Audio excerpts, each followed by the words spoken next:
বিসমিল্লাহির রহমানির রহিম।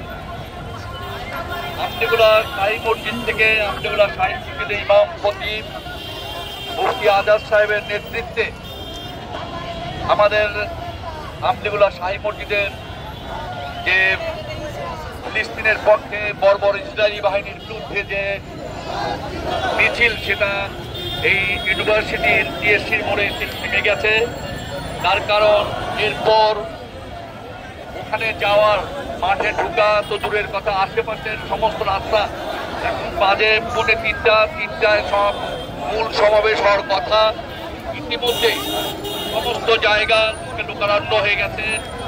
সারা ঢাকা শহর থেকে এখানে মানুষ আসতেছে। আমাদের লালবাগের প্রত্যেকটা মহল্লা, প্রত্যেকটা মসজিদ, বংশাল, চকবাজার, কোতোয়ালি, হাজারীবাগ, কামরাঙ্গীর সকল এলাকা থেকে এইভাবে মিছিল আসতেছে। মুসলমানদের যে রক্তের স্পৃহা, ফিলিস্তিনের পক্ষে যে গত 50-60 বছর যাবৎ দেশের মানুষ তাদের পক্ষে লড়াই করতেছে, এবং ফিলিস্তিনের সাবেক প্রয়াত রাষ্ট্রপতি ইয়াসির আরাফাত বেশ কয়েকবার বাংলাদেশে এসেছেন। ওনাকেও ন্যায্যহীন কণ্ঠে বাংলাদেশের যারাই ক্ষমতা এসেছেন তারাই ফিলিস্তিনের পক্ষে কথা বলেছেন। বর্তমান সরকারও ফিলিস্তিনের পক্ষে কথা বলতেছে। আমি বর্তমান সরকারকে অনুরোধ করব, আপনি কঠোর হস্তে আমেরিকাকে বলেন যে যদি আপনারা ফিলিস্তিনের এই রক্তক্ষয়ী যুদ্ধ বন্ধ না করেন, তাহলে বাংলাদেশ থেকে অন্তত 50 লক্ষ লোক এই জিহাদে অংশ নেওয়ার জন্য নিজ নিজ খরচে ফিলিস্তিন ভূমিতে যাবে। অতীতেও বহুবার বাংলাদেশের মানুষ ফিলিস্তিনের পক্ষে যুদ্ধ করার জন্য গিয়েছেন, এবং এখনো প্রয়োজন হয়েছে। তার কারণ যেভাবে নিরীহ শিশু, মা, ভাই বোনদেরকে যেভাবে হত্যা করতেছে, এটা গণহত্যা। এই ইসরায়েলি যে শাসক আছে নেতানিয়াহু, তাকে ফাঁসি দেওয়া হোক এবং তার বিচার করা হোক। আজকে সারা পৃথিবীতে বিশ্ব বিবেক জাগ্রত। সারা পৃথিবীতে বিভিন্ন জায়গায় আমেরিকার 50টি স্টেট সহ ইউরোপ, আমেরিকা, রাশিয়া, ইন্ডিয়া, সমস্ত এশিয়া, মিডল ইস্ট, সমস্ত জায়গায় প্রতিনিয়ত এই বিক্ষোভ হচ্ছে। শান্তিপ্রিয় শুধু মুসলমান নয়, হিন্দু, বৌদ্ধ, খ্রিস্টান সকল জাতি এটার বিরুদ্ধে সোচ্চার। খোদ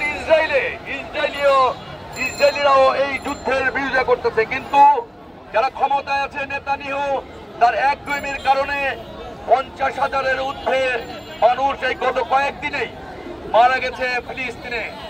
এই জন্য আমরা আমাদের বর্তমান সরকারকে আহ্বান করব, আপনি কঠোর হস্তে আমেরিকাকে হুঁশিয়ারি দিন এবং ইসরায়েলকে হুঁশিয়ারি দিন যে যদি আপনারা এই যুদ্ধ বন্ধ না করেন, তাহলে বাংলাদেশের মানুষ এই যুদ্ধে ঝাঁপিয়ে পড়বে, আপনাদেরকে রক্ষা করতে পারবেন না। মুসলমানদের যে রক্ত, এই মিছিল, স্বতঃস্ফূর্ত মানুষের আগমন, এটাই প্রমাণ করে। মাত্র 2-3 দিনের এই নোটিশে এই যে আজকের প্রোগ্রাম ডাকা হয়েছে, এই প্রোগ্রামে ধর্ম, বর্ণ সকল মানুষ এখানে উপস্থিত হয়েছে। এখানে মানুষ উপস্থিত হয়েছে ফিলিস্তিনের পক্ষে যুদ্ধ করার জন্য, ফিলিস্তিনকে সমর্থন করার জন্য। এবং এইভাবে সবসময় বাংলাদেশের মানুষ ফিলিস্তিনের পক্ষে। আপনারা যারা এই মিছিলে আসেননি, আমরা চলে এসেছি, আপনারা আসেন। আমি আশা করি আজকে ঢাকার মিটিংয়ে 1 কোটির উপরে লোক হবে, এবং সারা বাংলাদেশে 7 থেকে 8 কোটি মানুষ আজ রাস্তায় নেমে আসবে। এবং এই জিহাদে আমরা সকল সময় এদের পাশে থাকবো, সমর্থন করব। আল্লাহ হাফেজ।